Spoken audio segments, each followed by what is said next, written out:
만약 딱 1시간 만에요. 당신의 스트레스가 눈에 띄게 줄어드는 걸 그냥 느낌이 아니라 명확한 숫자로 확인할 수 있다면 어떨 것 같으세요? 지금 저희 앞에 바로 그런 데이터가 놓여 있습니다. 69세 여성분의 뇌파를 1시간 간격으로 측정한 2개의 결과인데요. 이 숫자들 뒤에 숨겨진 이야기, 그리고 어쩌면 대한민국의 관광산업 전체를 바꿀지도 모를 이 거대한 흐름을 지금부터 한번 따라가 보려고 합니다. 네, 이게 그냥 한 개인의 건강 기록이 아니에요. 말씀하신 대로 과학기술이 우리의 휴식, 또 여행을 어떻게 바꾸고 있는지 그 미래를 압축해서 보여주는 아주 흥미로운 사례라고 할 수 있죠. 오늘 저희가 살펴볼 자료는요, 스트레스와 관광의 관계를 다룬 연구 논문, 그리고 대학과 뇌과학 기업의 협력을 알리는 최신 기사, 마지막으로 방금 언급하신 바로 그 실제 뇌파 데이터입니다. 좋습니다. 그럼 이야기가 왜 지금 우리한테 중요한지 그 배경부터 좀 들여다봐야 할 것 같은데요. 사실 요즘 스트레스라는 말 너무 흔해서 실감이 잘 안 날 정도잖아요. 그런데 자료에 실린 논문을 보니까 이게 그냥 좀 피곤하다 이 수준의 문제가 아니더라고요. 외상후 스트레스 장애, PTSD나 우울증으로 이어지고요. 심지어는 우리나라의 높은 자살률과도 직접적으로 연결되고 있었어요. 맞아요. 바로 그 지점에서 우리가 치료와 치유를 구분해야 할 필요가 생기는 겁니다. 보통 우리가 아프면 병원에 가서 치료받잖아요. 이건 질병이라는 명확한 타겟을 두고 의학 기술, 그러니까 하이테크를 이용해서 문제를 해결하는 과정이죠. 마치 고장난 기계를 고치는 기술자의 일 같은 거네요. 정확한 비유입니다. 반면에 치유는 좀 더 넓은 개념이에요. 환경, 심리, 문화 같은 요소들을 다 아우르면서 병의 예방이나 전반적인 건강 증진까지 포함하거든요. 이건 하이터치의 영역에 가깝죠. 삶 전체의 균형을 맞추는 정원사의 일 같다고 할까요? 이제 확실히 와닿네요. 병원에 가는 것과 숲으로 여행을 떠나는 것의 근본적인 차이, 그리고 이 정원사의 일, 즉 치유를 원하는 사람들이 만들어내는 시장이 정말 어마어마하더라고요. GWI 데이터를 보니까 2017년에 이미 글로벌 웰니스 시장 규모가 4조 2천억 달러, 우리 돈으로 5천조 원이 넘었어요. 네, 상상이 안 가는 숫자죠. 그중에서 웰니스 관광이 6,390억 달러를 차지했다는 거예요.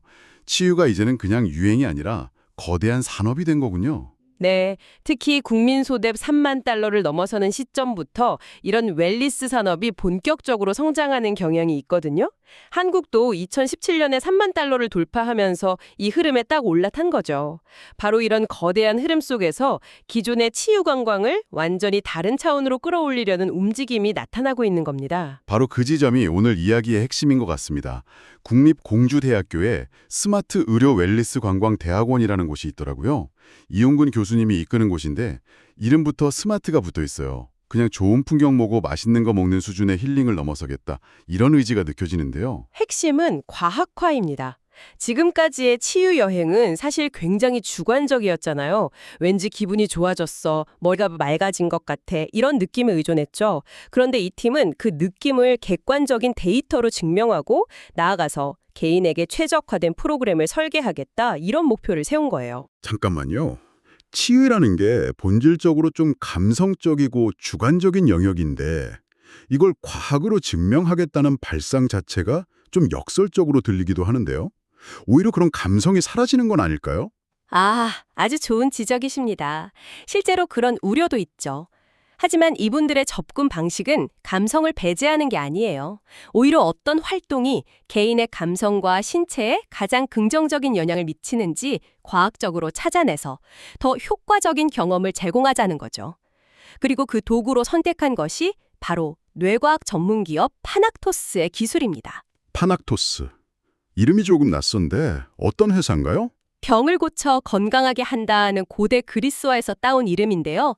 물리학 박사이자 뇌과학 분야의 권위자인 박병훈 대표가 이끄는 곳입니다. 이분들이 개발한 뉴로하몬이라는 웨어러블 뇌파 측정기가 바로 이 프로젝트의 핵심 기술이죠. 웨어러블 뇌파 측정기요? 그럼 마치 뇌를 위한 스마트워치나 피트니스 트래커 같은 개념이겠네요? 맞습니다. 건식 전극을 이용한 2채널 방식이라서 예전처럼 끈적한 젤을 머리에 바를 필요 없이 그냥 머리띠처럼 쓰기만 하면 돼요. 핵심적인 뇌 부위 두 곳의 신호를 집중적으로 읽어서 스트레스 지수나 집중도, 좌우의 균형 같은 상태를 스마트폰 앱으로 바로 보여주는 거죠. 근데 이런 기기들이 정말 믿을만한가에 대한 의구심도 좀 들거든요. 이게 그냥 재미로 보는 수준을 넘어서 정말 의학적으로 의미 있는 데이터를 보여줄 수 있는 건가요? 물론입니다. 그게 아주 중요하죠.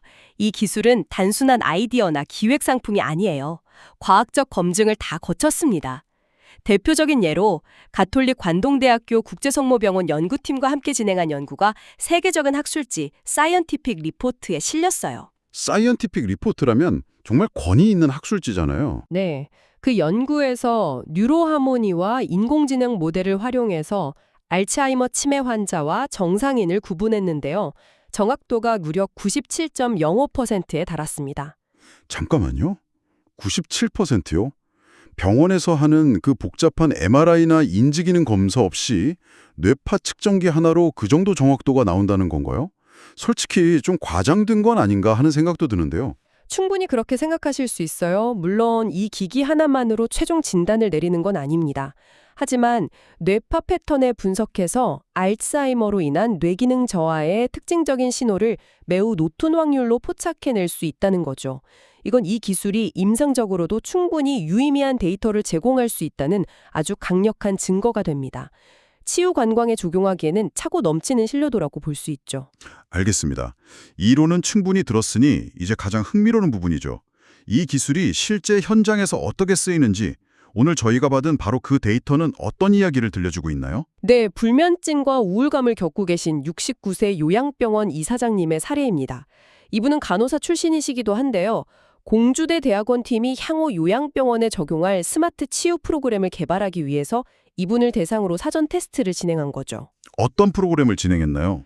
여러 호흡 관련 서적들, 예를 들면 신효상 원정의 호흡 리셋 같은 이론을 바탕으로 만든 K-메디웰 테라피라는 호흡 중심의 프로그램을 약 1시간 동안 진행했습니다.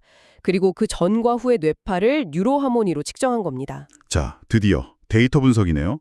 1시간 만에 어떤 변화가 있었습니까? 일단 긍정적인 변화부터 짚어주시죠. 가장 놀라운 건 역시 즉각적인 변화예요. 스트레스와 직접적으로 관련된 우뇌의 스트레스 저항 지수가 37에서 29로 약 22%나 감소했어요. 와, 22%요? 네, 이건 정서적인 긴장 상태가 눈에 띄게 완화되었다는 명백한 증거죠. 하지만 더 흥미로운 건 뇌의 작동 모드 자체가 바뀐 거예요. 뇌의 작동 모드가 바뀌었다고요? 그게 무슨 뜻이죠?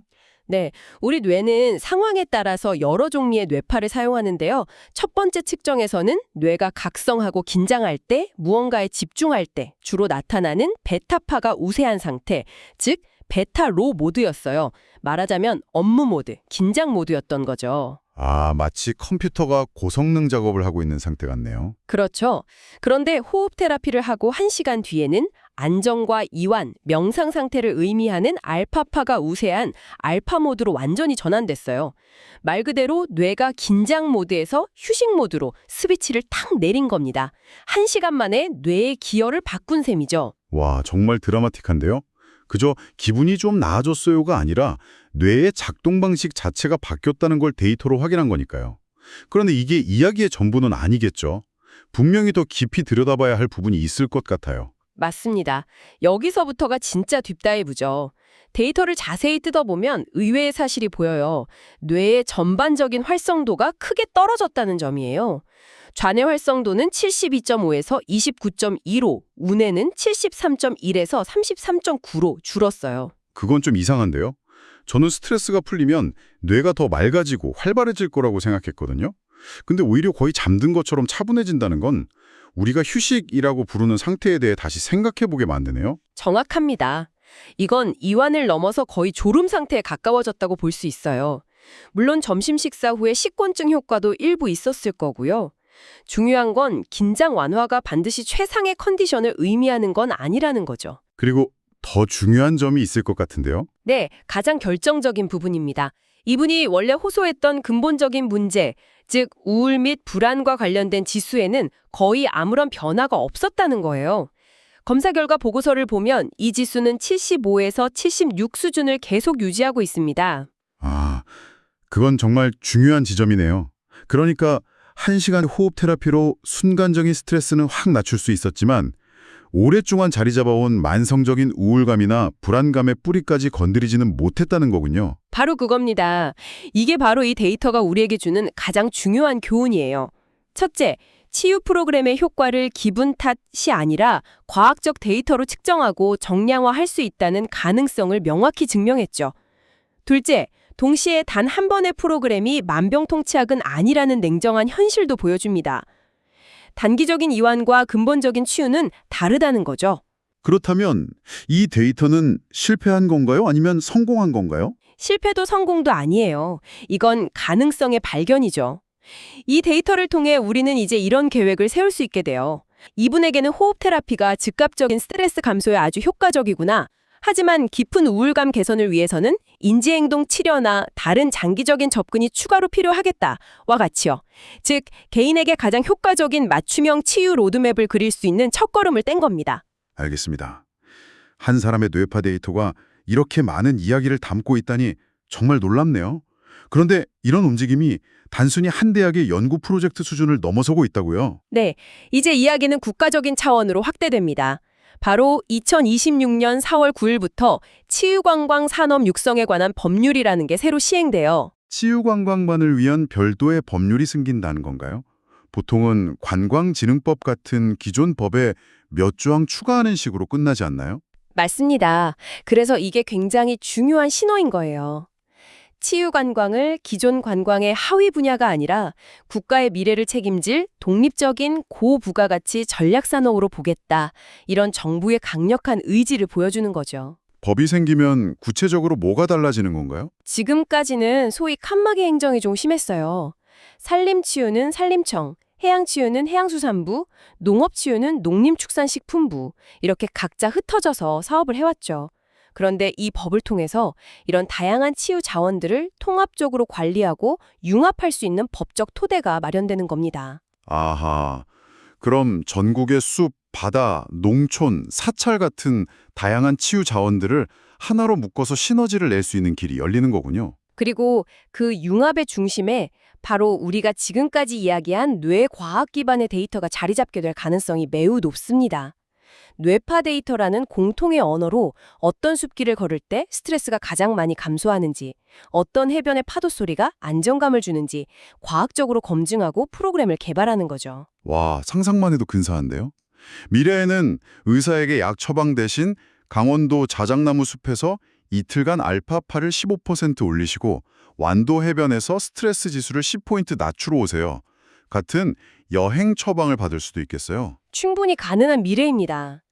통합의학의 권위자인 전세일 이사장님의 오정법이라는 건강 철학이 있어요. 제대로 숨쉬고 움직이고 먹고 마음 쓰고 잠자는 것. 이런 검증된 철학이 뇌파 측정 같은 과학기술과 결합하면 엄청난 시너지를 낼 수 있죠. 결국 한국이 가진 풍부한 자연과 문화유산이라는 하드웨어에 뇌과학 데이터 분석이라는 소프트웨어를 결합해서 대한민국을 세계적인 스마트 웰니스 관광 대국으로 만들려는 아주 큰 그림이네요. 맞습니다. 이미 문화체육관광부가 지정한 88개의 웰니스 관광지가 있는데 이런 곳들부터 과학적 기반을 적용해 스마트 치유 관광지로 업그레이드하고 전국의 숨겨진 자원들을 발굴해서 산업 생태계 전체를 키워나가려는 국가적 전략이라고 보시면 됩니다. 오늘 우리는 당신의 뇌파가 당신의 다음 휴가를 결정하는 시대, 즉 스마트 치유 관광이라는 거대한 산업의 서막을 함께 살펴봤습니다. 막연한 휴식을 넘어서 데이터에 기반한 과학적 치유가 관광의 새로운 패러다임이 되고 있네요. 이건 단순히 관광산업의 변화만을 의미하지는 않아요. 더 중요하게는 기술을 통해 우리 마음의 상태를 객관적으로 들여다보고 스트레스나 감정의 변화를 스스로 인지하면서 효과적으로 관리하는 새로운 방법을 배우게 된다는 뜻이기도 합니다. 내 마음을 이해하는 새로운 언어와 도구가 하나 더 생기는 셈이죠. 마지막으로 오늘 살펴본 연구 논문에서 아주 인상 깊은 구조를 하나 발견했어요. 논문에 따르면 큰 역경을 겪은 뒤 외상 후 장애, 즉 PTSD를 겪는 사람들은 자신을 회복하기 위한 휴식 관광을 추구하는 경향이 있대요. 그런데 똑같이 역경을 겪고도 외상 후 성장, PTG를 경험한 사람들은 오히려 다음 역경에 대비하고 더 단단해지기 위해서 모험 관광을 추구하는 경향이 있다는 거예요. 정말 의미심장한 구분이네요. 역경을 통해 무너졌는가 아니면 역경을 딛고 더 강해졌는가에 따라 필요한 여행의 형태가 완전히 달라진다는 거잖아요. 네. 그래서 마지막으로 이런 질문을 던져보고 싶어요. 앞으로 기술을 통해 우리의 회복 탄력성 같은 내면의 힘을 뇌파 데이터로 정확히 측정할 수 있게 된다면 우리가 생각하는 치유 여행의 정의는 어떻게 바뀌게 될까요? 어쩌면 당신에게 지금 가장 필요한 치유는 모든 걸 내려놓는 고요한 휴식이 아니라 당신의 한계를 시험하는 가장 큰 도전과 모험일지도 모릅니다. 당신의 다음 여행은 과연 어떤 모습이어야 할까요?